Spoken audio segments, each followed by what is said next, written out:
Picture this. It's 1995. A 24-year-old driver has just won the NASCAR Winston Cup Championship. His stats that season were nearly perfect. He won 7 races, led more laps than almost anyone, and dominated the competition in a way that the sport hadn't seen in years. And when he climbed out of that car, the crowd booed him.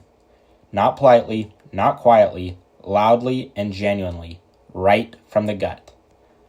Jeff Gordon wasn't known for cheating, never deliberately wrecked a competitor for personal gain, and had never embarrassed the sport publicly. But every objective measure, he was one of the most talented drivers NASCAR had ever seen at just 24 years old. So why did hundreds of thousands of fans, people who loved the sport deeply, genuinely want to see him fail? That's what we're going to get into today. To understand why Jeff Gordon was rejected, you have to understand what NASCAR was before he showed up. Because NASCAR in the 1980s wasn't just a sport. It was an identity. It was Southern. It was working class. It was built on red clay dirt tracks in the Carolinas and on moonshine runners who knew how to push a car past its limits. Men with grease under their fingernails who'd grown up around engines before they could read. The drivers reflected that. Dale Earnhardt grew up poor in Kannapolis, North Carolina, dropped out of school to work on cars, and clawed his way to the top through sheer force of will. Darrell Waltrip was brash and loud and unfiltered. Bobby Allison was tough and uncompromising. These men weren't polished, they weren't packaged, but they were real, or at least that's how fans felt about them. And the fans, the very core of the NASCAR fan base, they weren't just watching a sport. They were watching people like themselves compete at the highest level, and that meant something to them. That connection was deep and genuine and very proud. Now here's the thing about NASCAR in the early 1990s. The sport was changing. Television deals were getting bigger. Corporate sponsors were coming in, and the France family who had ran NASCAR had ambitions to take the sport national, to build it into something that could compete with the NFL or the NBA for mainstream attention. And a lot of the old guard fans could feel that shift happening. They could feel the sport they loved slowly becoming repositioned for a new audience. New tracks were being built outside of the South, new demographics were being chased, and the rough edges were being sanded down. That context matters, because that's the environment that Jeff Gordon walked into. Jeff Gordon was born in Vallejo, California. Right there, for a significant portion of the NASCAR fan base, that was the problem. He'd started racing quarter midgets at age 5, and by his early teens, he was one of the most decorated open-wheel racers in the country. His family actually relocated to Pittsboro, Indiana, specifically to further his racing career, because the opportunities were better there. He didn't come up through the Southern short track system, he didn't have that lineage, and he hadn't paid those particular dues. When he arrived in NASCAR's Top Series in 1992, he was just 20 years old, fresh-faced and almost aggressively wholesome. His primary sponsor was DuPont, but earlier in his career he had cars that had been backed by Babe Ruth and Dove Soap. His car was the famous rainbow-colored 24. It was bright and vivid and eye-catching in a garage full of earth tones and traditional paint schemes. His nickname was Wonder Boy. He gave polished, careful interviews. He smiled for cameras. He had a publicist.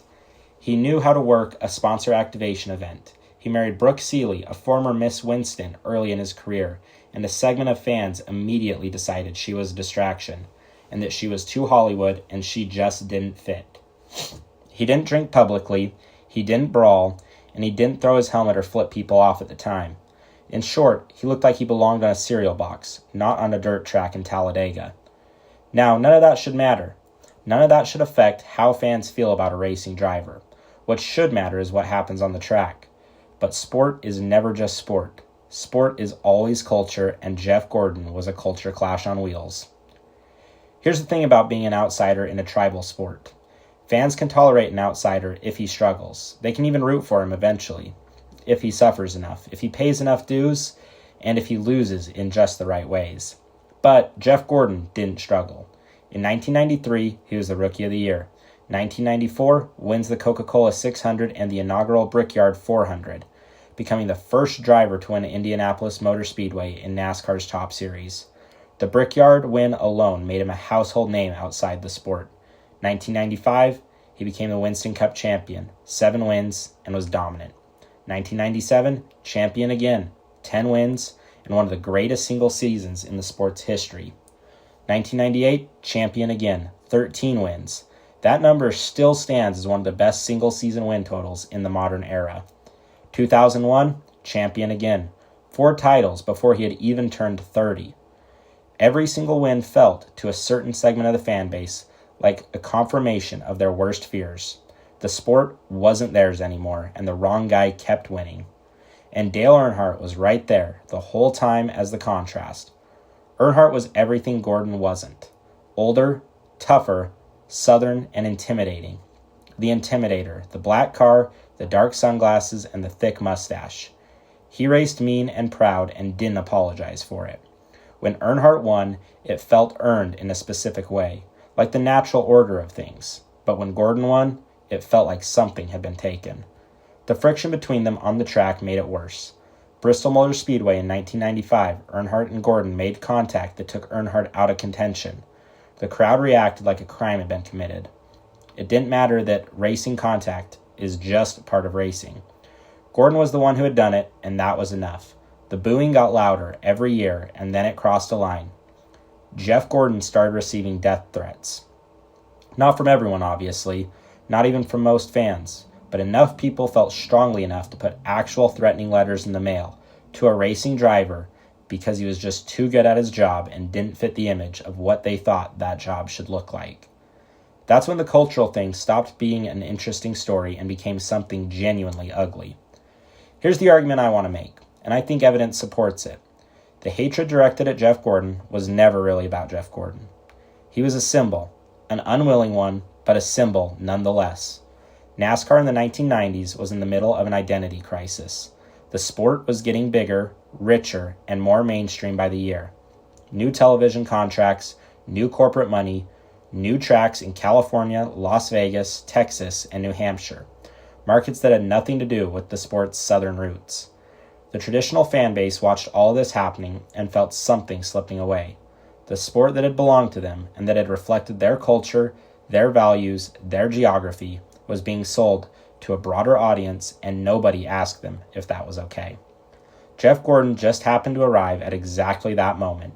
Young, California-born, perfectly packaged for corporate America, and winning constantly. He didn't ask to represent anything. He just wanted to race. But in the eyes of a certain group of fans, he was the face of everything that was changing, and they had no way to vote against the television deals or the new tracks or the sponsorship money. They could only boo the guy on the podium. This is a pattern that repeats across sports. Fan bases often turn on individual players who become symbols of uncomfortable change. The player didn't cause the change. They might have just had the misfortune of embodying it at the wrong moment. Jeff Gordon's crime essentially was being the right driver for the sport NASCAR was becoming, in an era when a lot of fans still wanted the sport to be the way NASCAR used to be. And here's where the story gets interesting. Dale Earnhardt and Jeff Gordon, the embodiment of that cultural divide, the two figures whose rivalry gave hatred its sharpest edge, actually respected each other deeply. This was documented. People who knew both men said it clearly. Earnhardt recognized Gordon's talent in the way that only someone operating at the same level can. Gordon looked up to Earnhardt in the way the young driver looks up to the person who defined the sport that he entered. They raced hard against each other. They made contact and they competed fiercely. But the personal animosity that fans projected onto that rivalry was mostly just a story that fans told themselves. When Dale Earnhardt died at Daytona in February of 2001, an afternoon that changed NASCAR permanently, Jeff Gordon was one of the most visibly shaken people in the sport. He didn't perform grief. He didn't do it for the cameras, but by all accounts, he was genuinely devastated. And something shifted after that. Slowly, over the following years, the fan base that had booed Jeff Gordon began to see him differently. Maybe it was maturity, his and theirs. Maybe it was the culture war that he'd been drafted into started to feel less urgent. Maybe it was just that he kept showing up, kept competing honestly, and kept being exactly who he was for long enough that the resistance wore down. By the time Gordon retired in 2015, the reception had completely transformed. The man who had been booed off podiums in the 1990s walked away from the sport to a standing ovation. The hatred had aged badly, and most people who were there for it know that now. So here's where we land. Jeff Gordon was one of the most talented drivers in NASCAR history. 4 championships, 93 wins, numbers that stand up against anyone who ever sat in a stock car. He was also, through no fault of his own, the face of a sport in transition, arriving at exactly the moment when the fan base most needed someone to blame for the changes happening around them. The booing said more about what NASCAR was going through than it ever said about Jeff Gordon, and maybe that's the most interesting thing about it. Sports fan bases like to think they're reacting to what's on the track, but sometimes they're reacting to something much bigger, something they can't quite name, aimed at someone who just happened to be standing in the wrong place at the wrong time. Whether the fans were wrong for feeling what they felt, that's a harder question. Change is disorienting. Losing something that felt like yours is real. Those feelings were genuine, even if the target was unfair. But Jeff Gordon just kept winning, and eventually that was enough. If you want more stories like this, the ones NASCAR doesn't put into the highlight reel, subscribe to my channel. New videos every week. Thanks.